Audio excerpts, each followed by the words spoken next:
Salut les buddies. On est enfin en Mauritanie. Ça n'a pas été simple. On vous a quitté, on était à Dakhla. Et de Dakhla, donc on a fait une longue descente jusqu'à Guerguerat, qui est le poste frontière. Et là, on n'a pas eu la surprise de ne pas passer, puisqu'on le savait, étant donné qu'on avait déjà des copains de la route qui étaient à Guerguerat. Mais on ne pensait pas que ça allait durer aussi longtemps. C'est vrai. On peut dire des copains de la route qui étaient à Guerguerat en résistance, parce que c'était vraiment de la résistance. Les plus anciens, entre guillemets, étaient là depuis 12 jours. 12 jours sur un parking en plein soleil, planté devant une frontière, c'est quand même pas triste. Donc on a rejoint. Dire que certains avaient essayé avant, mais étaient remontés tout de suite. Ouais. Et là, nous, on a décidé de faire aussi de la résistance, voilà. Et vraiment d'être avec eux, parce que c'était franchement pas facile. Certains étaient là depuis 10 jours et commençaient à avoir le moral en berne. Un peu dans les chaussettes. Ouais.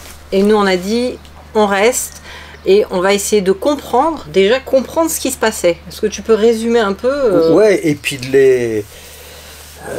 les supporter, de les encourager, et puis de faire que le groupe grossisse pour essayer de faire de plus en plus pression. Guerguerat, il faut savoir que c'est une frontière de droit international. Hein, c'est une porte-clé entre l'Europe et l'Afrique. Et cette frontière était ouverte que pour le transport. Donc les camions passaient de toutes nationalités confondues, donc aucune histoire de Covid ou de machin comme ça. Les Marocains passaient, les Mauritaniens passaient, et toutes les autres nationalités étaient bloquées. Donc dans notre parcours, dans notre petit groupe, hein, on avait donc, il y a des Français, des Allemands, des Suisses, des Hollandais qui sont arrivés aussi. Et des Sénégalais. Et des Sénégalais qui ne pouvaient pas franchir la Mauritanie pour rentrer chez eux. Pour rentrer chez eux. Un truc de fou, quoi. On va préciser quand même quelque chose, parce que c'est vrai qu'il faut dire oui, mais vous voyagez, vous saviez que c'était fermé, etc. Non. Ce qu'on savait, nous, au départ de notre voyage, c'est que la Mauritanie était fermée. Mais là, elle a rouvert ses ports depuis le 24 octobre. Et en entrant au Maroc, on a précisé notre destination. Et jamais, on nous a dit sur tous les checkpoints qu'on a pris... Il y en a un paquet, hein. Ouais, il y en a un paquet, que le Maroc ne nous laisserait pas sortir. Donc ça a été quand même une surprise. Et surtout, on a été un peu désappointés parce qu'en fait, on ne nous donnait pas de raison. Il y a énormément, on a rencontré des officiels, on leur a évidemment posé la question et jamais on nous a donné une réponse précise sur le pourquoi du comment. Oui, parce qu'il faut dire qu'on est tombé en plus dans la période où il y avait toutes les commémorations de la Marche verte, donc pour le Sahara occidental. Au travers de ça, il y a des tas d'associations, etc., qui sont venus commémorer cet événement, donc de très loin.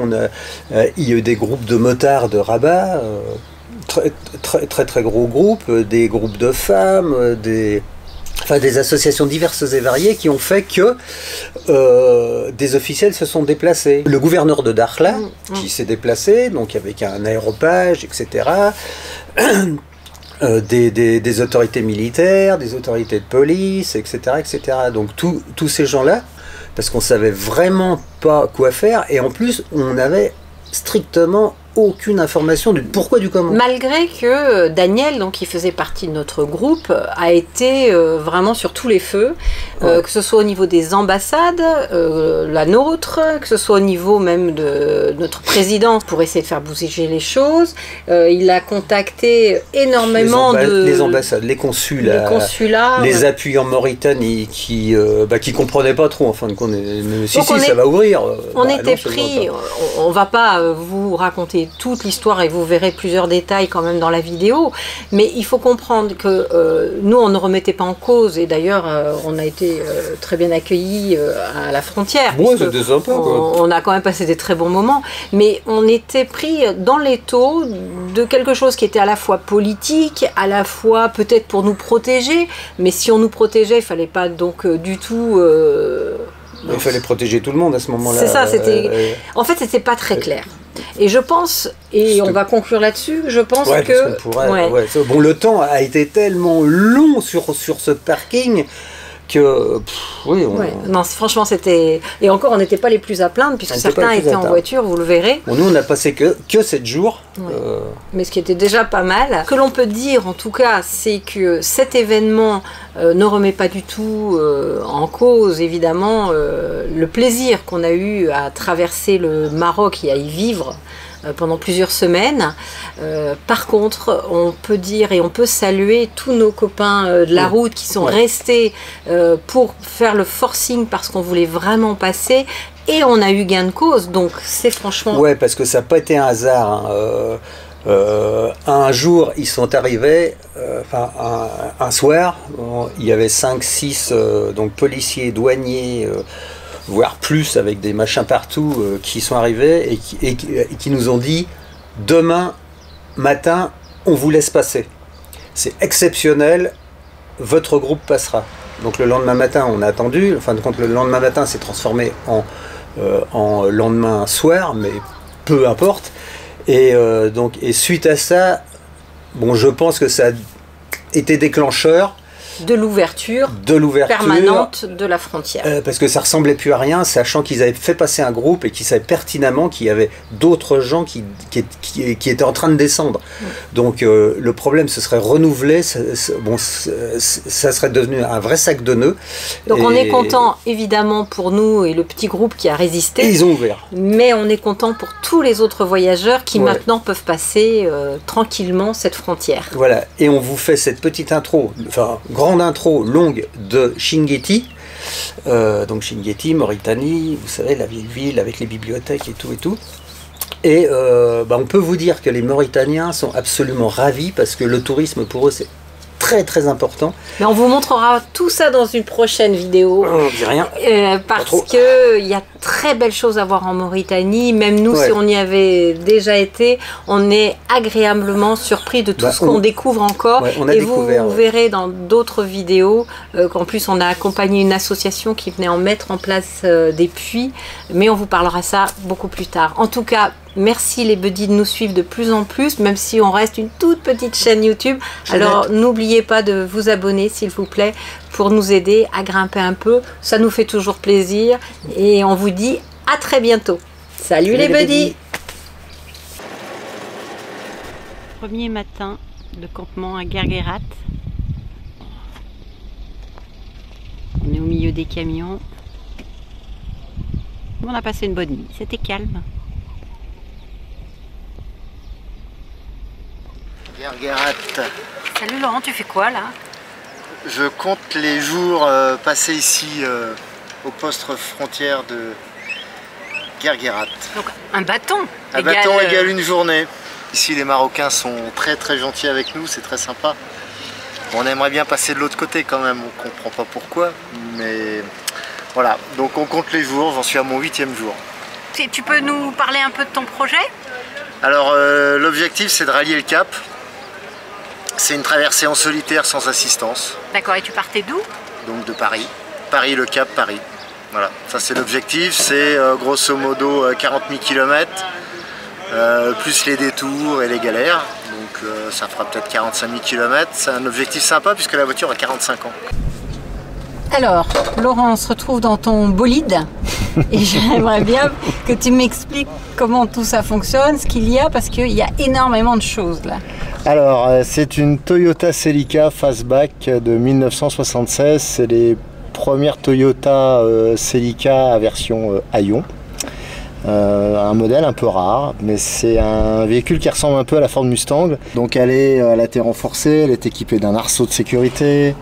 Il y a beaucoup d'éléments qui sont renforcés au niveau du châssis, mais ça reste une voiture.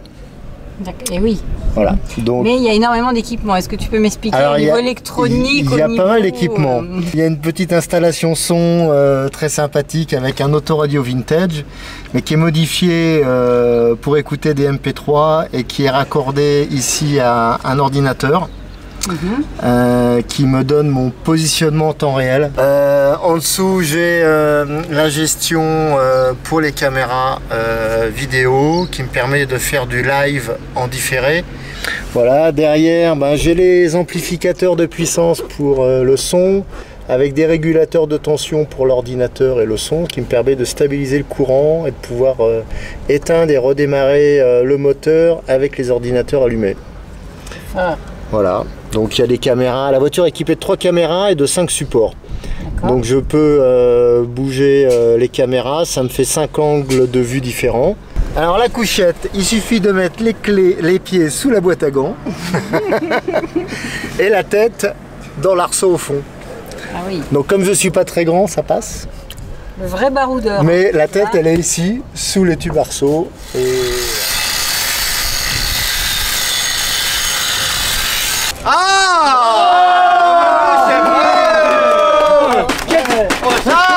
Mes amis, c'est spaghetti à la bolognaise. j'ai envie de dire, quelle surprise! Bon appétit. Bon appétit. Grâce à tonton Haki. Ah ouais, c'est pas mal hein. Pas ça Non, c'est pas dégueu. Bon les jeunes là, Mais c'est que jusqu'à demain du coup. je sais pas ce que vous faites. On sait pas trop non plus. Et Ben, tu peux te présenter? Moi c'est Benjamin, je fais partie de Ex, pardon, je suis en couple avec Manon, on voyage à bord de Turtle, notre Toyota Land Cruiser. Et voilà, on est bloqué ici à Guerguerat, on veut faire le tour de l'Afrique, comme vous hein. Vous êtes à Guerguerat bloqué. Eh ouais, c'est surprenant hein. Quelle chose étonnante. Et quel est votre ressenti sur ce blocage de frontières? On comprend pas trop en fait la raison de pourquoi on est là surtout. Il n'y a pas vraiment de raison valable. Et puis après on a le temps donc on attend hein. On espère. On espère, on attend et voilà, pas grand chose de plus. Ah, on avait oublié Franklin. Et Franklin, oui, le petit dernier. Voilà. Le toutou que vous avez adopté en cours de route. Ah oui, à Agadir, on a travaillé pendant 3 mois dans un refuge. Ouais, sachant que vous êtes depuis combien de temps au Maroc? Ça fait 10 mois. 2 janvier, ça fait 10 mois depuis 2 jours. Ouais, vous êtes déjà des vieux Marocains là. Ouais, c'est ça. Hop, la crêpe arrive.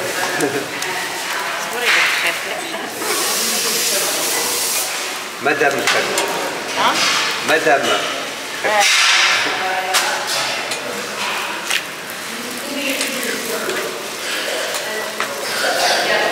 Et alors après,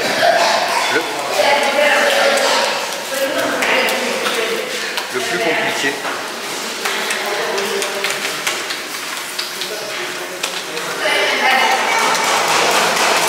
Tu te fais avec.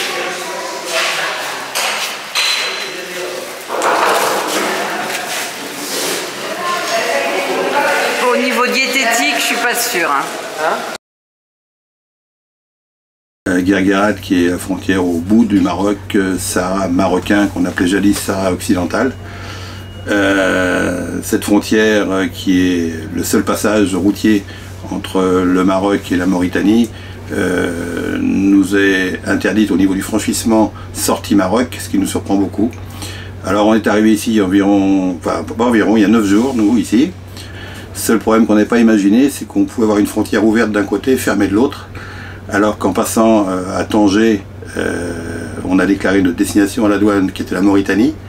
Je pense qu'il aurait été logique que la douane de Tanger nous informe que la frontière était fermée. Et ensuite, il faut savoir que dans le Sahara occidental, il y a environ une douzaine de checkpoints où on a également annoncé bien sûr notre destination la Mauritanie. Et jamais on nous a dit, attention, au bout de cette route, la route est fermée. Alors quand on est arrivé ici, on a été accueillis très courtoisement, on va dire, il n'y a pas de problème. Le premier poste, quand on rentre dans la douane, c'est la police, la Sûreté nationale, qui nous informe que la frontière est fermée et que la première chose qu'ils nous ont dit, rapprochez-vous de l'ambassade de France, qui elle va faire une démarche auprès du ministère des Affaires extérieures pour vous débloquer. Alors, on est très confiants, donc nous on a téléphoné tout de suite à l'ambassade de France à Rabat. Une demi-heure après, ils nous ont rappelé en disant écoutez, j'ai vu l'ambassadrice qui nous dit que vous ne devriez pas être là, qu'avant de voyager, vous devez vous informer auprès de www.diplomatie.gouv et que si ça avait été le cas, vous sauriez que la frontière était fermée. Donc de là, on a rétorqué que oui, une frontière fermée d'un côté, ouverte de l'autre, d'une part, c'est pas normal, et une frontière ouverte d'un pays quand on peut y rentrer et qu'on peut y ressortir, simplement il faut nous expliquer pourquoi. Et donc la réponse c'est on ne sait pas pourquoi, il ne faut pas être là. Nous on est là pour une mission humanitaire toute simple, on va en Mauritanie à Chinguetti finaliser la construction de puits qu'on a financé avec l'apport de pompes que l'on transporte et un ami à moi qui est technicien qui va monter ces pompes. Ensuite j'ai eu la chance d'appeler la consul adjointe de France à Agadir, puisque la dernière circonscription marocaine au sud du Maroc c'est Agadir, donc nous dépendrions d'Agadir, mais Guerguerat est une zone, une sorte de no man's land qui apparemment dépend de personne. Donc de là j'ai mon ami en Mauritanie qui nous attend de l'autre côté de la frontière pour nous accueillir, est une personne qui a beaucoup d'importance dans le tourisme et dans l'humanitaire. Donc il a pris rendez-vous avec l'ambassadeur du Maroc à Nouakchott, où ils ont été reçus avec le patronat mauritanien, les responsables du tourisme, pour évoquer leurs craintes, et sachant que ça fait 2 ans que la Mauritanie ne reçoit pratiquement aucun touriste, et qu'ils vivent pas beaucoup, mais que de ça, et que pour eux, économiquement, c'est un drame. Donc l'ambassadeur du Maroc a déclaré et a écrit dans les journaux, enfin en tout cas c'est le journaliste qui a écrit dans son journal, qu'il s'engageait à réouvrir la frontière sous 48 heures, c'est-à-dire il y a 72 heures. Si je vous regarde c'est la débandade. C'est ça. Petit café le matin ou c'est quoi que vous prenez vous? Non, il fait chauffer de l'eau pour aller prendre sa douche. Ah, d'accord. Mon petit soupiset. Ouais. Veille d'anniversaire, ça va? Là, il faut que je me dépêche parce qu'il y a Lolo qui vient de partir pour manger les crêpes à l'huile. Peut-être tu vas prendre 10 kilos toi en une semaine. Au moins. Au moins. À raison de 2 crêpes à l'huile par jour. Putain. Mais plus ça va, tu vois, plus j'ai les articulations souples. Pas passé. Parce que je vends dans l'huile d'olive. Je ne veux pas passer, moi je suis vendeur. Ah, toi t'es vendeur. Toi tu profites de la situation. Tu dis plus il y a de monde ici. Bien sûr, j'ai ramené les bouffes pour les jeunes.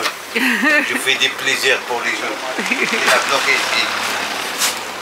Donc tu es heureux toi? Bien sûr. Nous non, on voudrait bien passer quand même. Là ça commence à faire un peu long. Inch'Allah. Inch'Allah. Inch'Allah.